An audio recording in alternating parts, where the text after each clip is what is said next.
I have on the bench today another special treat. A Hermann Hauser, the third, built in 2004. Beautiful, beautiful guitar. Amazing top.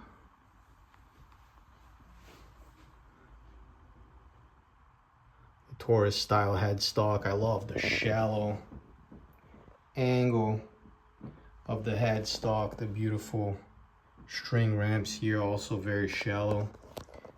Big old wide frets. Beautiful ebony fretboard. It's awesome. Taurus style rosette or Taurus inspired. I'm not really sure this is an exact copy of a Taurus. Got the bridge here.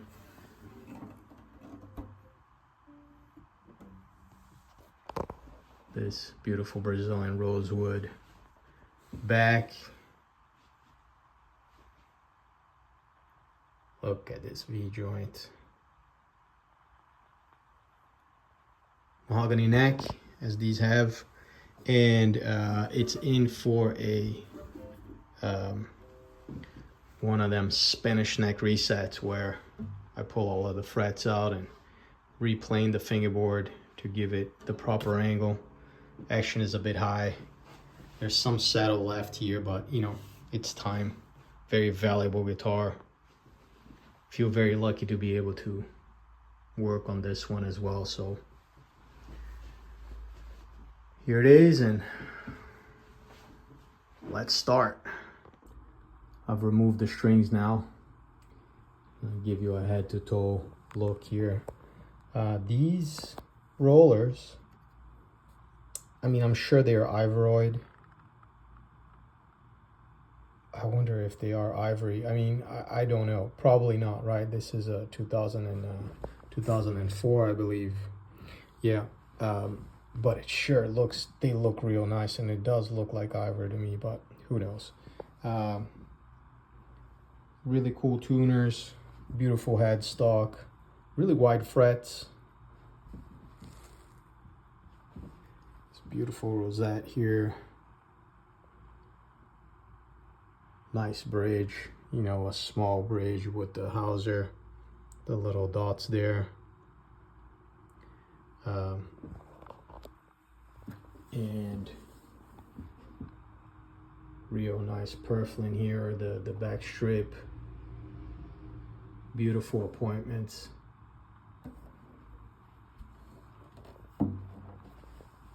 This very clean V-joint. Just an amazing guitar. I'm going to pull these frets now. Have my soldering iron warming up here. I like to use a little paper towel with water to go around the frets to avoid scorching this board. You know, I'm gonna heat the frets up and pull them. Not really sure if it does that much, but just in case, to avoid chip out. Ebony is so brittle that anything helps. Yeah, made a little custom guard for this with some cork backed MDF here. Make sure everything will go smooth. Pull the first fret here, pretty clean pull. There's some notches here in the fret, probably to increase their width. I'm gonna have to make sure these slots match the tang of the new frets, the depth as well. So I'm gonna have to do some work on the slots themselves when I'm done. Yeah, so let me show you how I pull these frets. Basically, I take my time warming up the fret itself. The water here sometimes helps me. It starts bubbling under as the fret heats up, and this is just to make sure that whatever glue is here becomes pliable. Let's go of the fret. You can probably see, I don't know if you can see the little bubbling around the frets, but I get them nice and hot, being careful. See my iron slipped a little bit there, but this board is going to be plain down. There's no damage to it, but I always try to be careful. And then I come in here from the corner, just being careful. These are lifting right up. I don't pry up. I'm not pulling or doing any of this. I'm just slowly coming under here. I'm careful with the end as well. Sometimes there's a tendency, and pretty clean. Pull once more.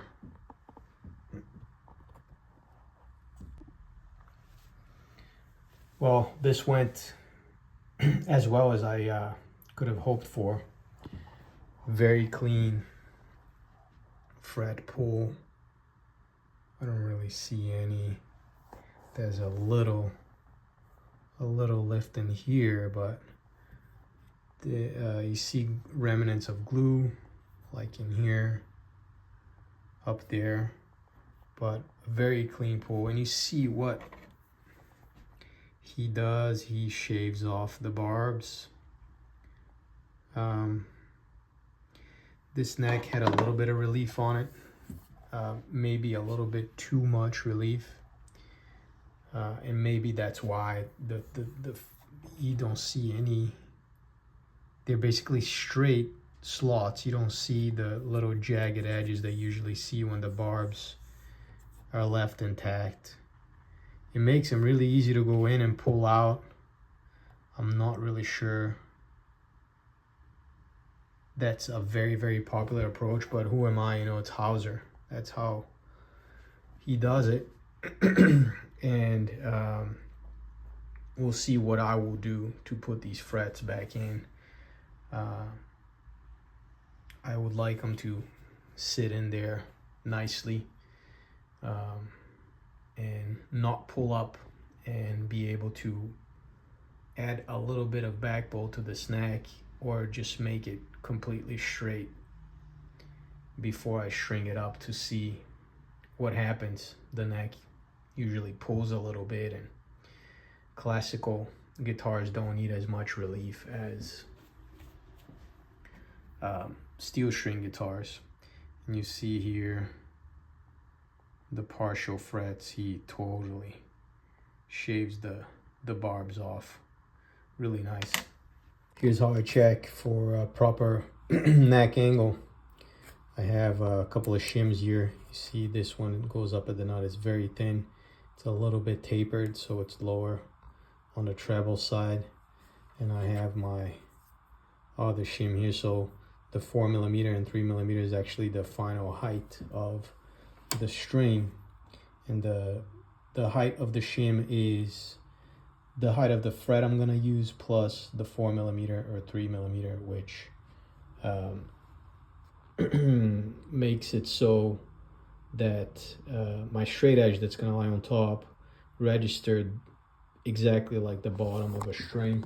So I have my straight edge placed here, and you can see that it's resting on top of the bass side and resting on top here, and it projects all the way down.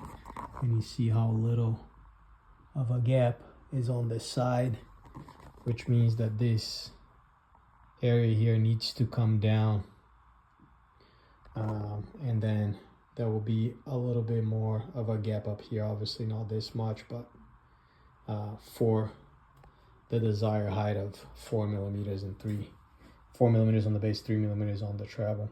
I leave a little bit of room, a little bit of extra room in the saddle. I want the saddle to be a certain height that can be adjusted, but there's not going to be so much saddle that it risks.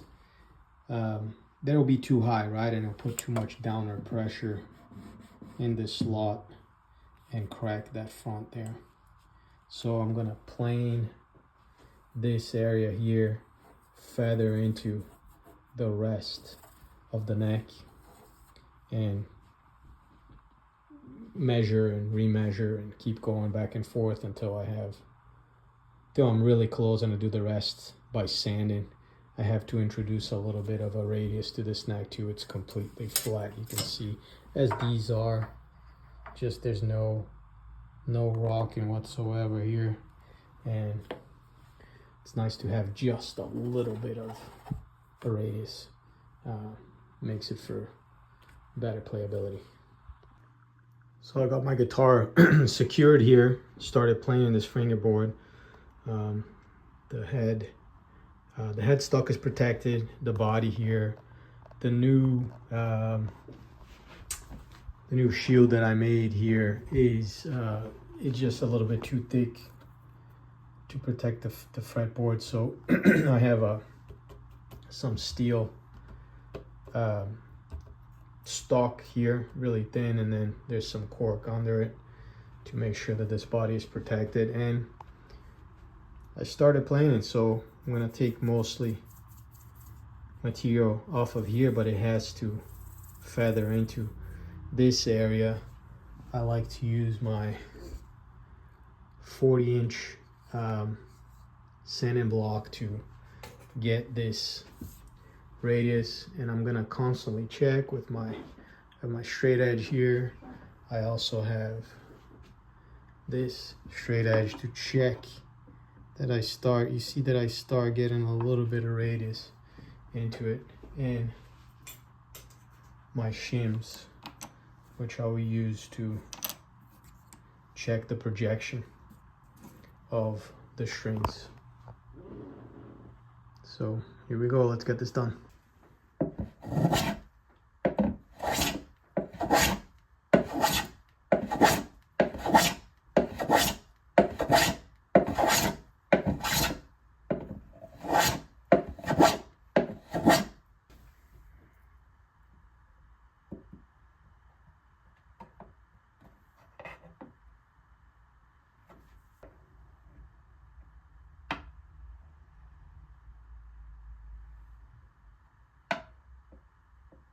See, there's a little bit of radius that begins to be introduced here. And I help with my block.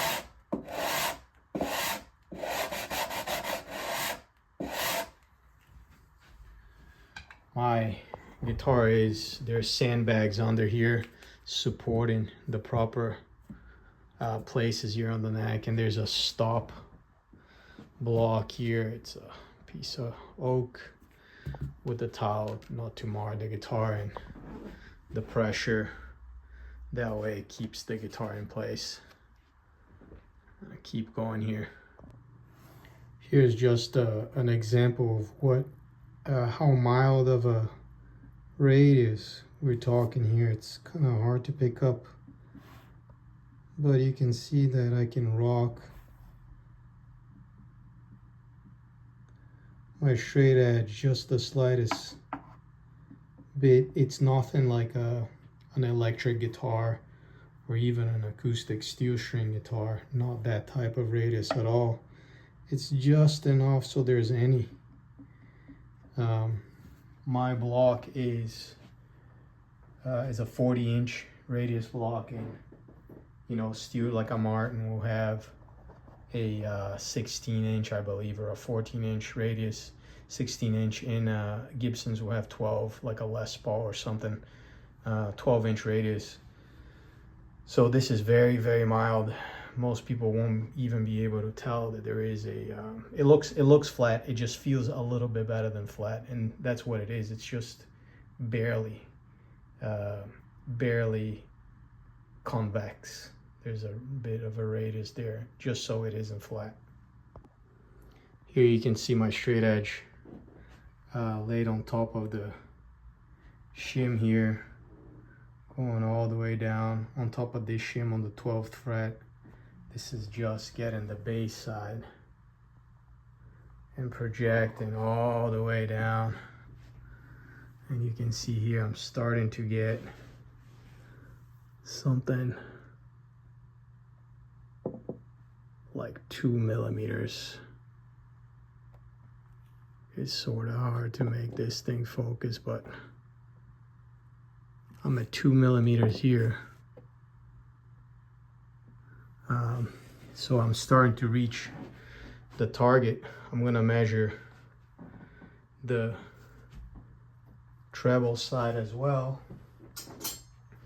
And you can see once more how there's a bit of a radius here. It's much more now.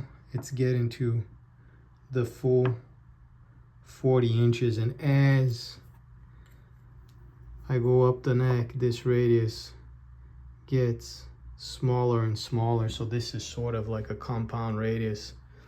And that's because I don't really want to touch this area. If I start lowering this down and lowering this down as well, I'm gonna have a lot of trouble to get there. And there's no need to have a whole lot of radius up here. There isn't a lot of playing going on. You just want to kiss this area, and you see that mostly still here. Yeah, so setting a neck on a classical guitar is a different thing than on a steel string, even though people do things to the fingerboard of a steel string, but there's much more that goes on the classical, and because we don't have the possibility to do a neck reset on that, and the string heights are different and all that. Getting close to target here, you can see that the fingerboard starts getting a little bit thinner here. You can tell by the fret slot. You see how shallow the fret slot is now. I'm almost reaching the bottom, so I'm gonna have to recut these to do the proper refret. Up here I should be all good, so it's not a full recut. Looking good here. So I've gotten the board just about done here. It's projecting just under 2.5 down at the bridge, and I'm ready to start recutting the slots. You see how low the slots get. This is actually glue, so I didn't go all the way to the bottom of the slots, but they're gonna have to be recut to accommodate the new frets, and then the board is gonna be refinished properly. It's just sanded now, but you can see still a few little marks here and there up here. And then this guitar will be refretted with a little bit of back bow, a little bit of compression to see what happens once I string it up, and then I will address the frets and crown them and everything to get this thing just perfect. Started recutting the slots now. Here's my saw with the depth gauge. I have a little tool that I made, a little gauge with a piece of fret of the actual fret wire that will be used, and you can see that there is some, camera's having a hard time focusing. I shaved off the barbs, and the depth is still the same, and the width of the thing as well without the barbs, so the frets go in the slot. And I match this depth to the depth of the tang and recut the slot. So this slot has been recut, and then I check with this to make sure that everything is sitting nicely.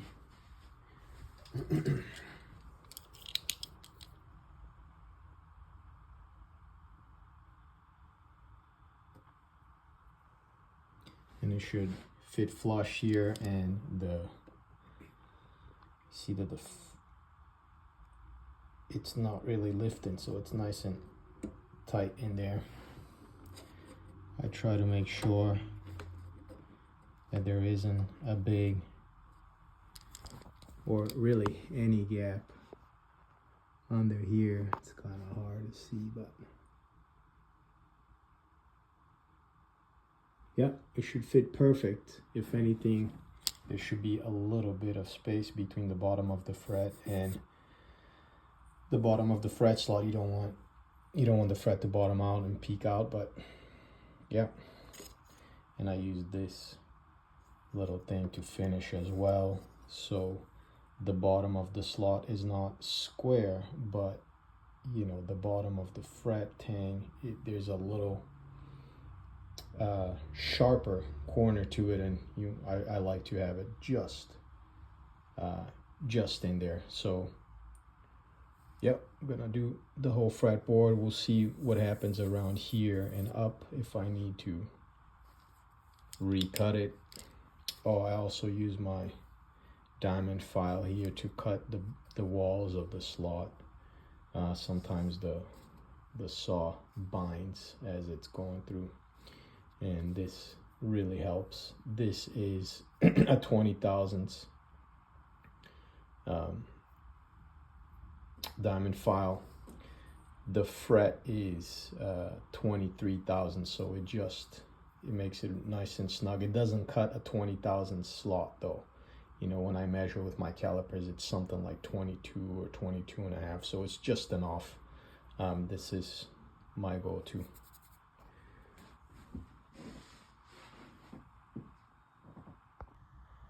Here is the board prepped to receive the frets. Nice and shiny. Fret slots are cut to the right depth and width, and I'm going to refret this now.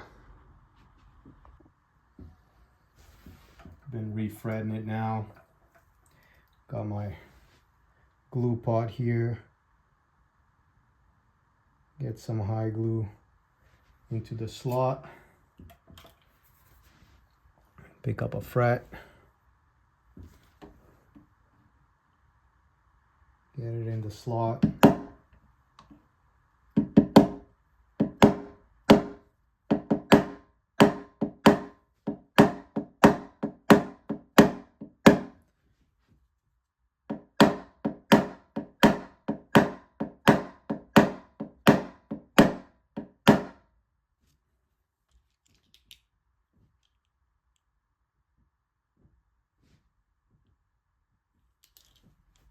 Inspect it.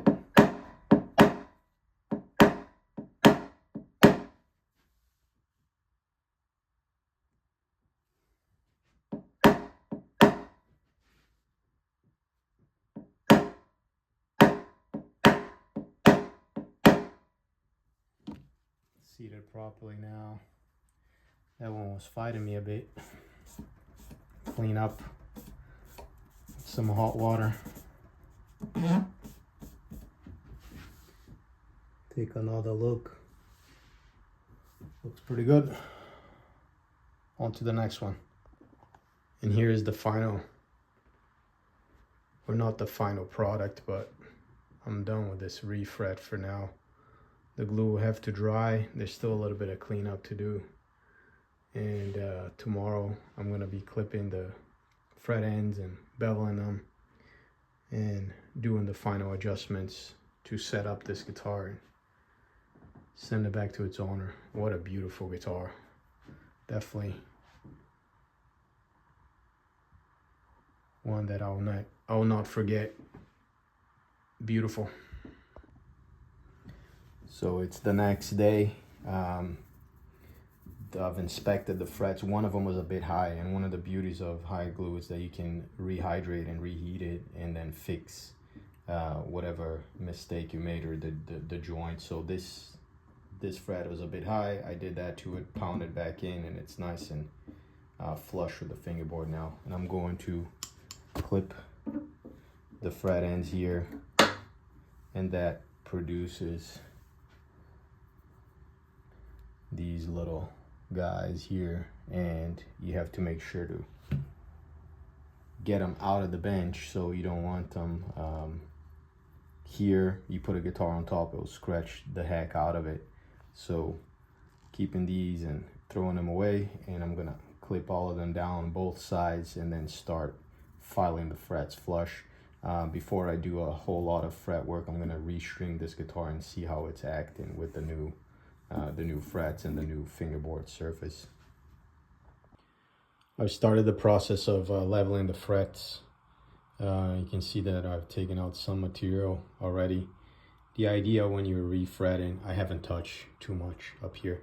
The idea when you're refretting is you try to get as close to level as possible by leveling the board, and then hammering the frets in properly, but there's always a little bit of movement that happens with the board, and not all of the frets are seated microscopically perfect. So use my little file on a block here. I also have this little file here to spot level sometimes, and I check as I go, and then I'm going to restring this once more, check to see if everything is okay, and then crown the frets and polish, and finish the fret ends. They've been beveled, so you can tell the fret ends have a little angle to them, but they're still a little bit sharp, so I'm going to take care of all that. My frets are leveled now.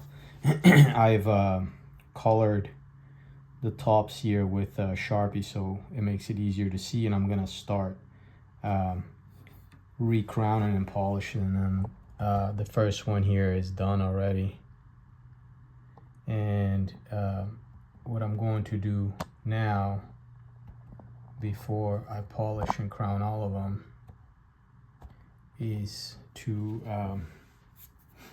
take care of the fret ends. So they're beveled, but they're still a little bit sharp on the corner, so I have my little file here, and I just round over the corners and the corners on the top as well. And that makes them much better after I'm gonna polish all of the fret ends. These are pretty sharp, you can probably hear, and these are much better. All right, here's my process for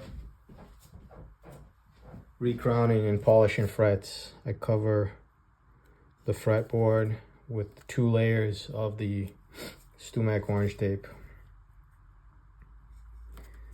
These frets have been leveled. You see the top, here's a little red Sharpie, and it's very flat, so I use my favorite file here, a Bacco file, which I bought in Norway. Excellent file.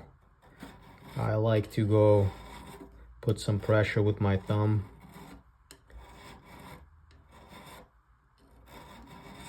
and just start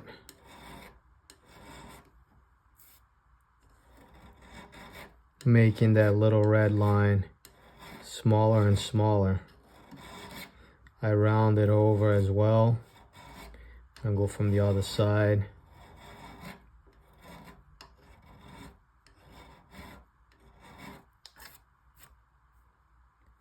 It's great here. It needs a little bit of love on this side. A little thick here.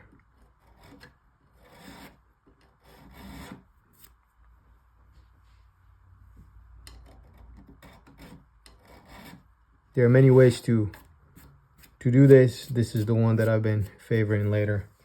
I'm good. I get some 600 3M sandpaper,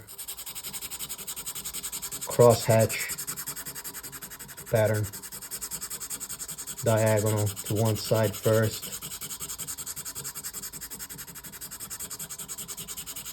diagonal to the other side.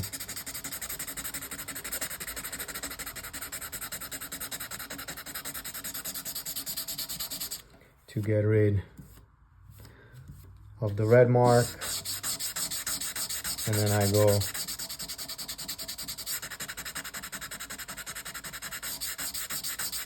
across to get the scratches across. And if you just do like this, you're gonna take a lot more material, or you're gonna sand it a lot more in the middle, because every time you go here and then you come back, you went one time through here one time through here and twice here. So I'll finish off on the corners here. 1000 silicone carbide. Same thing with the crosshatch, but it usually doesn't take as long.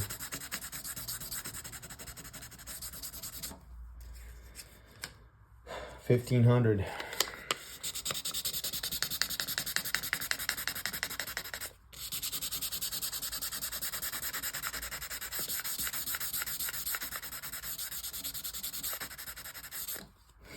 And then this little number here, it's, I don't know, the grit on this side or this side, they're both very fine. This one is much finer than this. This is like a nail buffing sort of thing. And with these, I just go and I go across, and you see how it removes material and polishes it up. And then now for the shine,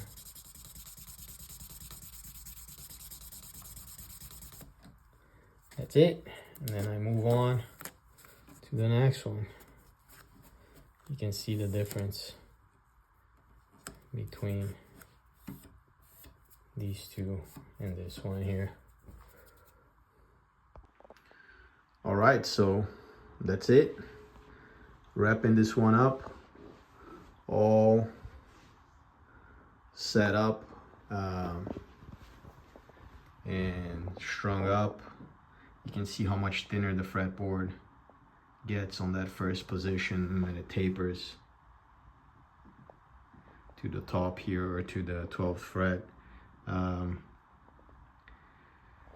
Just under 4 millimeters on the base. It's like 375, something like that. It's relatively comfortable, very high for steel string standards, but pretty much standard in classical. The 4 millimeters and 3 millimeters is considered standard. This is a little bit on the lower side, so 375, 3.8 on the bass side, just under 3 here, 2.8, 2.9. It's under 3, and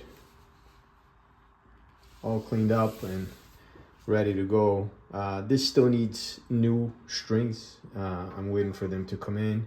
I restrung with the old strings, but you know, it plays great, and a beautiful guitar. Definitely one that I won't forget, and a very valuable guitar, an expensive guitar with pedigree, right? A Hermann Hauser the third from 2004. And I'm gonna get some shots of the bracing pattern here. Just gonna shut off my lights and put a light on the inside there and show you what is going on the inside. And here it is, the classic 7-fan Taurus pattern, without the end, the triangular braces on the end there,